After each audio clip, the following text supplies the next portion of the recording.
Hi hello friends, this Ramanjaneyulu, senior geography faculty. March 28, 2025లో మనం వింటూనే ఉన్నాం. ఏంటంటే మయన్మార్ మరియు థాయిలాండ్ దేశంలో భూకంపం సంభవించి పెద్ద ఎత్తున మృత్యువాత పడటం జరిగింది. చాలామంది గాయాల పాలయ్యారు, ఆస్తి నష్టం సంభవించింది. అసలు ఎర్త్క్వేక్ అనేది ఎందుకు సంభవిస్తుంది అనే దానిపై మనం ఒకసారి డిస్కషన్ చేద్దాం. ఎర్త్క్వేక్ అంటే ఏంటి అంటే భూ అంతర్భాగంలో ఆకస్మిక సర్దుబాటుని భూకంపం అంటారండి. The earthquake occurs in internal structure of the earth. మరి భూకంపం సంభవించడానికి గల కారణాలు ఏంటి? భూకంపం అనేది ఎందుకు సంభవిస్తుంది అంటే ఒకటి వచ్చేసి ప్లేట్ టెక్టానిక్స్, రెండవది volcanic eruption, and third one వచ్చేసి ఏంటి అంటే ల్యాండ్ స్లైడ్స్. ఈ మూడు కారణాల వల్ల భూకంపాలు తరచుగా ఏర్పడటానికి అవకాశాలు ఉన్నాయి. కాబట్టి one is plate tectonics, number 2 is volcanic eruption, and third one is land slides అంటున్నాం.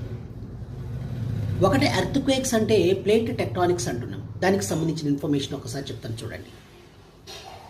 ప్లేట్ టెక్టానిక్స్ అంటే the term tectonics is derive from tecton Greek word అండి. టెక్టానిక్స్ అనే ఆంగ్ల భాషా పదం టెక్టాన్ అనే గ్రీకు భాషా పదం నుంచి తీసుకోబడింది. టెక్టాన్ అనే గ్రీకు భాషా పదానికి అర్థం ఏంటంటే కార్పెంటర్ అని, బిల్డర్ అని అర్థం. అంటే వడ్రంగి మరియు భవన నిర్మాణదారుడు. ఏంటి సార్ దానికి దీనికి లింక్ ఏంటి అంటారు. ఎర్త్ ప్లేట్స్ వచ్చేసి మనందరికీ తెలుసు, భూమి యొక్క ఉపరితలంపై మన జనరల్గా చెప్పాలంటే ఎర్త్ ప్లేట్స్ వచ్చి చాలా ఉన్నాయండి. భూపలకలు, మీకు వాటిని ఏమని పిలుస్తారంటే కాంటినెంట్స్ అని కూడా అంటుంటారు, ఖండాలు అని ఎర్త్ ప్లేట్స్. కాబట్టి భూపలకలు ఒకదానితో ఒకటి కొలైడ్స్ అంటే ఢీకొట్టడం వల్ల భూకంపాలు అనేవి సంభవిస్తాయి. పర్టికులర్గా చెప్పాలంటే భూపలకలు ఒకదానితో ఒకటి ఢీకొట్టడం వల్ల కానీ, భూపలకలు ఒకదానితో ఒకటి ఇలా దూరంగా జరగటం వల్ల కానీ ఎర్త్ క్వేక్స్ అనేవి సంభవిస్తాయి. ఓకేనా అండి? ఇది ఒకటి ప్లేట్ టెక్టానిక్స్ అంటున్నాం.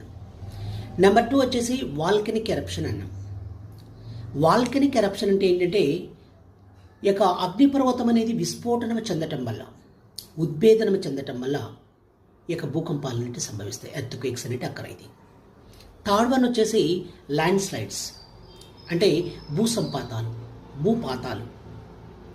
ఈ మూడింటి వల్ల మరి జనరల్గా ఏమవుతుందంటే ఇప్పుడు ఫర్ ఎగ్జాంపుల్ చెట్లను అంటే డిఫారెస్టేషన్ చేయడం, మైనింగ్ చేయడం, తర్వాత న్యాచురల్ గ్యాస్ అండ్ పెట్రోలియం కానీ, తర్వాత గ్రౌండ్ వాటర్ కోసం డ్రిల్లింగ్ చేయడం వల్ల ఏమవుతుందంటే